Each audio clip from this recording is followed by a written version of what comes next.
గౌతమ్ అతిథి అతిథి అని అరుస్తూ యామిని ఇంట్లోకి పరుగున వస్తాడు.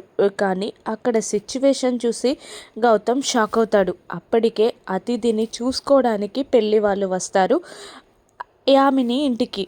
గౌతమ్ అలా రావడం చూసిన అతిథి, అదిగో చూసారా నా గౌతమ్ వచ్చేశాడు అని అంటూ ఒక్కసారిగా వెళ్ళి గౌతమ్ని హక్ చేసుకుంటుంది. కానీ గౌతమ్ అతిథిని దూరం జరిపి, ఇక్కడేం జరుగుతుంది అతిథి అని అడుగుతూ ఉంటాడు. నా పెళ్లి చూపులు గౌతమ్ అని బాధగా చెప్తూ ఉంటుంది అతిథి. కోపంతో ఊగిపోతున్న యామిని, నువ్వెందుకు వచ్చావురా ఇక్కడికి అని నిలదీస్తూ ఉండగా, అతిథి కోసం వచ్చానంటీ అని చెప్తూ ఉంటాడు గౌతమ్. గౌతమ్ రాకతో పెళ్ళి చూపులకు వచ్చిన వాళ్ళు అక్కడ నుండి వెళ్ళిపోతారు.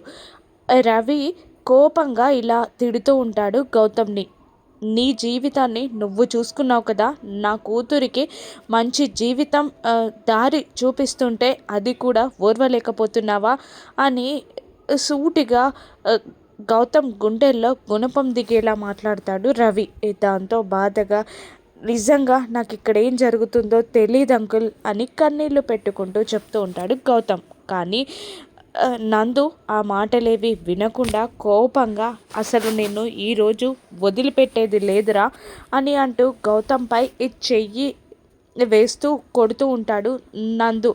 రవి కూడా గౌతమ్ని కొడుతూ చెంప పగలగొట్టి గౌతమ్ని బయటికి నెట్టేయడంతో వెళ్ళి స్తంభంపై పడి కింద పడిపోతాడు గౌతమ్. కానీ రవి నందు ఇద్దరు ఊరుకోకుండా ఒకరు చెయ్యి తొక్కుతుంటే ఒకరు కడుపులో తన్నేస్తూ ఉంటారు కాళ్ళతో. అలా రవి నందు ఇద్దరు కొడుతుండగా శ్రావ్య అతిథి ఆపడానికి ట్రై చేస్తుంటే యామిని వాళ్ళిద్దరిని ఆపేస్తుంది. ఆ తర్వాత గౌతమ్ వెళ్ళిపోగానే శ్రావ్య బాధగా ఫోన్ చేస్తుంది గౌతమ్కి. ఎందుకన్నయ్య అలా చేసావు? నువ్వు ఇక్కడికి వస్తే నిన్ను బాధ పెట్టి అవమానిస్తారని నీకు తెలుసు కదా, ఈరోజు నీపై చెయ్యి చేసుకున్నారు కూడా అని శ్రావ్య మాటలకి ఫోన్ లిఫ్ట్ చేసిన అహల్య షాక్ అవుతుంది. ఇప్పుడు అహల్య ఏం చేయనుందో రాను ఎపిసోడ్స్లో చూద్దాం. Thank you for watching.